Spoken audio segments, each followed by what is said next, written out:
Welcome back to another episode. Like and subscribe and hit that bell. About to do some gas tank sealing on the go-kart, baby. And that fucking one-off gas tank nobody's ever seen in their life. Today, we're going to seal up the go-kart tank. See, I got everything mounted. Everything's on. Got the top taped up on the backside, the filler. Anyway, we're using Dragon's Blood gas tank sealer by Caswell. I heard a lot of good things, watched a lot of reviews, so I'm here to give my own. So, start preparation. All trace of oil and gasoline should first be removed by going to step 2 for plastic tanks we don't have, or step 3 for metal tanks we have. If you should decide to use acetone when doing a fiberglass or plastic tank, use extreme caution. Do not allow solution to stay in the tank for over 10 minutes. No, for a fact. Anyway, dispose of the contaminants that was dry. We have fresh metal. You can clean out a little, but there's no chicks, no chunks, none of that. We're going to use our leftovers in that willingly, if we have enough. And we actually bought a little bit of lacquer thinner because you can thin this out to a certain percent. It'll tell you down here. So if we have a little at the end, it's going to come out of this hole. We'll drip out the rest. We're going to add a little of that and just swoosh around that tank and see what we get. Hopefully we can get that tank covered for my brother. He can ride. Maybe he still gets the other one painted. But anyway, so here you go. So we're going to steel tanks. So we're going to number 3. For steel tanks, place a handful of drywall screws, pint of acetone or lacquer thinner in the tank, and shake vigorously. We don't got to do that. This will dislodge any loose particles of rust. In the case of plastic or fiberglass, rough up the surface. Dispose of the contaminants. Allow to dry. Step 4 is for additional steps for aluminum tank. We don't have it, so we're going to go to 5. Apply duct tape or masking tape to any weep seams. Basically, if you water test it and it's got a leak here, whatever. Take either Play-Doh or clay, I think it was, or masking tape and tape it up. Because this stuff is going to form inside of it and it'll seal the hole, basically. I mean, obviously no half-inch holes, but you know. So this step will stop any gas sealer from oozing out and will allow it to bridge over the hole. Plug the outlets of the port with putty or Play-Doh. Step 6, if the tank has good paint job, protect it from resin spillage by coating with 3 coats of Caswell seal mask. Mask with liquid. This paint's on and peels off. We don't have that. We don't need that. But if you do, there you go.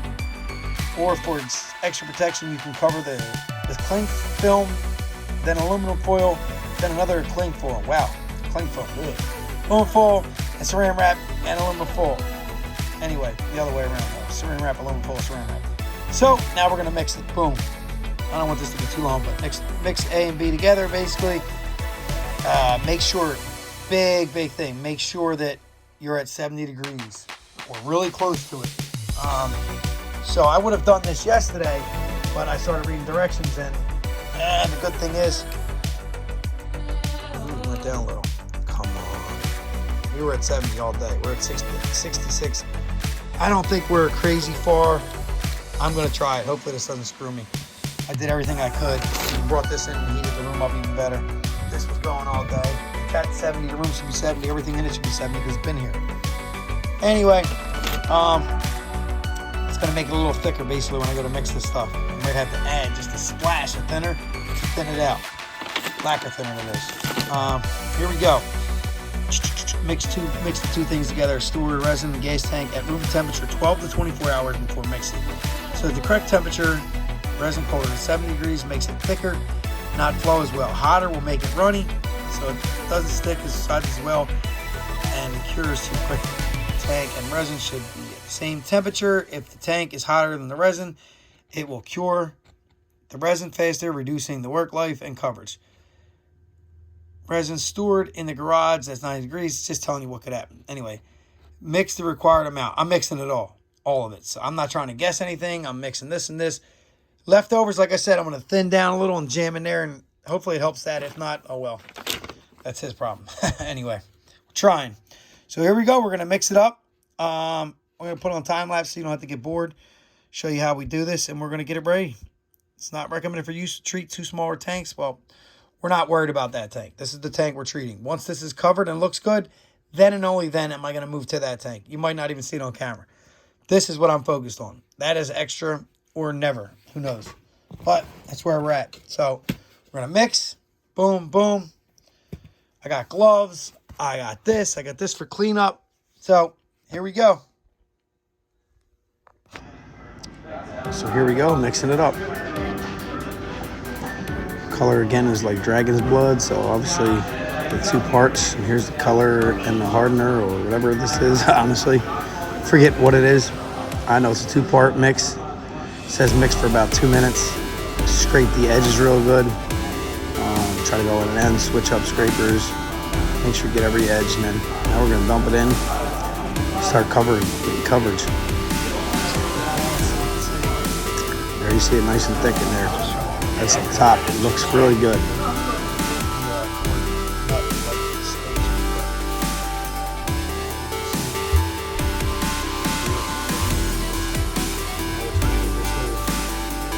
You got the bottom. Actually, sorry, here's the top. Now we're working on the side. I'm probably gonna pour a little more in. Just on the video. So now we're just making sure that every corner and every seam that we can see is covered. Add a little extra. Checking every area. Rotating and letting it sit until I can see each side's covered. Add a little more. Actually, I think that was the last of it.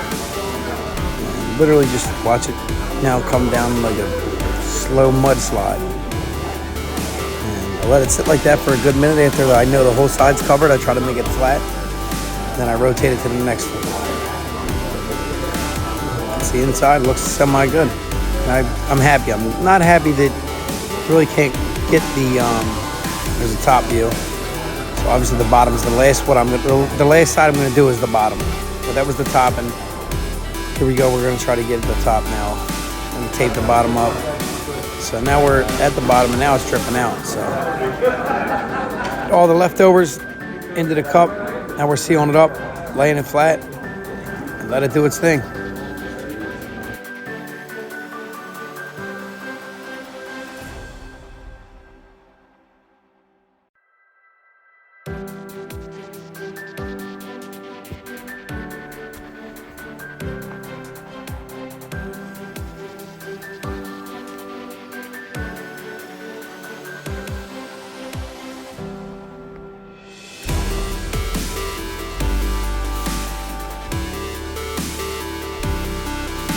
Check it out, like and subscribe for more of these videos, and to follow the go-kart build.